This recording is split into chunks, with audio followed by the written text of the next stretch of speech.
happens.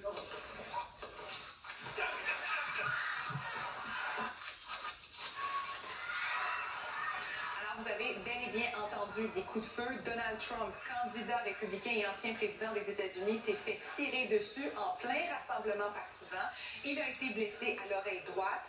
Après quelques secondes, il a finalement été escorté par les services secrets américains. Et tout juste avant de quitter, voyez, là, on l'a vu là, brandir le poing en l'air. Sur sa plateforme, plus tard, il a expliqué qu'il avait tout de suite compris que quelque chose n'allait pas. Il a dit, et je cite, « J'ai entendu un sifflement, des coups de feu et immédiatement, j'ai senti la balle me traverser la peau. J'ai beaucoup saigné, donc je me suis rendu compte à ce moment-là de ce qui se passait. Donald Trump est maintenant hors de danger et est depuis sorti de l'hôpital. » Et le tireur a été abattu. On connaît aussi son identité. Il s'agit d'un homme blanc, âgé de 20 ans, qui était un républicain. Le FBI l'a identifié comme étant Thomas Matthew Crooks, originaire de Bethel Park, en Pennsylvanie.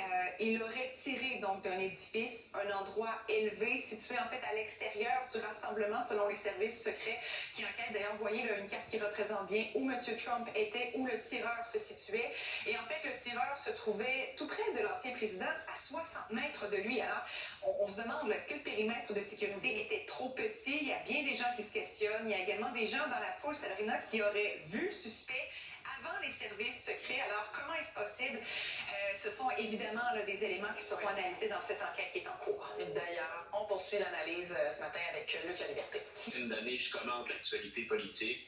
La première chose qui m'est venue à la tête, bien sûr, c'est l'étonnement, à être choqué aussi par cet événement-là, mais en même temps, ne pas être étonné que ça survienne. Et je m'explique. Donald Trump, on vient d'ajouter son nom à une liste déjà trop longue de gens qui étaient présidents ou candidats à la présidence sur qui on a ouvert le feu.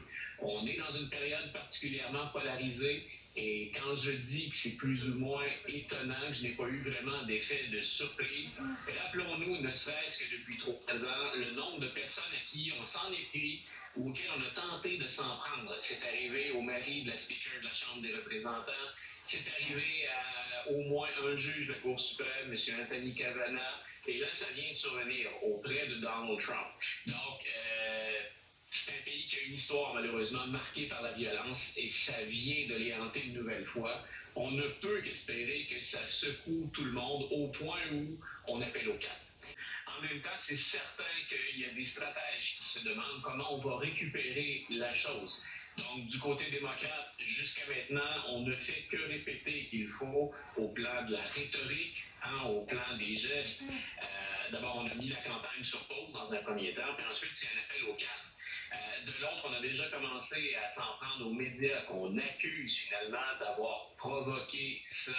Il faudra voir. Assurément, le statut de M. Trump vient de changer. Il était déjà, aux yeux de ses partisans, en quelque sorte une victime. On vient d'en faire un martyr.